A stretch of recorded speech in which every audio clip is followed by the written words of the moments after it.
ফিরলাম ব্রেকের পর। এবার ওয়েদার আপডেটের দিকে একটু নজর রাখবো, তার কারণ আজ থেকে দক্ষিণবঙ্গে নাকি বৃষ্টি কমবে, এমনটাই বলছে আলিপুর আবহাওয়া দপ্তর। ঠিক কি আপডেট পাওয়া যাচ্ছে, আরো বিস্তারিত এই বিষয়ে জানাতে পারবে বিশ্বজিৎ, রয়েছে আমার সঙ্গে। বিশ্বজিৎ, দক্ষিণবঙ্গে পরিস্থিতি কিরকম থাকবে, কি বলছে ওয়েদার আপডেট? যে ঘূর্ণাবর্তের জেরে বৃষ্টি হচ্ছিল, সেই ঘূর্ণাবর্তটি উত্তরবঙ্গ এবং সিকিমের দিকে সরে গেছে। তাই এই মুহূর্তে মৌসুমী অক্ষরেখা থাকলেও তার প্রভাব খুব সীমিত। এই কারণেই বৃষ্টি হবে, বিক্ষিপ্তভাবে বৃষ্টি দু এক জেলাতে খুব কম সময়ের জন্য হতে পারে।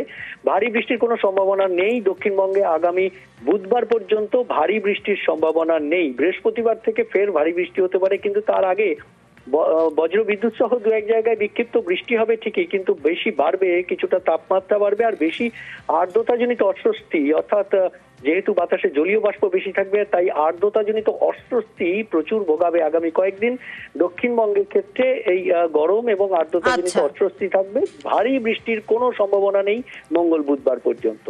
বেশ বিশ্বজিৎ, দক্ষিণবঙ্গের দিকে তো নজর রাখলাম, কিন্তু উত্তরবঙ্গের পরিস্থিতি কিরকম থাকবে? দক্ষিণে যেরকম বৃষ্টি কমবে, উত্তরবঙ্গে নাকি বৃষ্টি বাড়বে। দেখি পার্থর কাছ থেকে আরো ডিটেইল আপডেট নিই। পার্থ, একেবারে তাই। দেখো, তোমরা সকাল থেকে কিন্তু আকাশ মেঘলা এবং বৃষ্টিতে ভিজছে কিন্তু একাধিক শহর উত্তরবঙ্গের, বিশেষ করে কালিম্পং, শিলিগুড়ি, ডুয়ার্স, প্রতিটি এলাকাতেই কিন্তু সকাল থেকে বৃষ্টি হচ্ছে এবং দিনভর বিক্ষিপ্তভাবে বৃষ্টির পূর্বাভাস রয়েছে গোটা উত্তরবঙ্গ জুড়েই। এমনকি সিকিম, নর্থ সিকিমেও কিন্তু ভারী বৃষ্টির পূর্বাভাস থাকছে।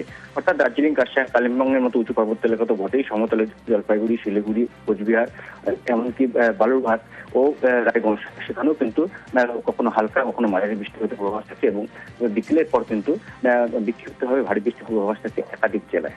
বেশ।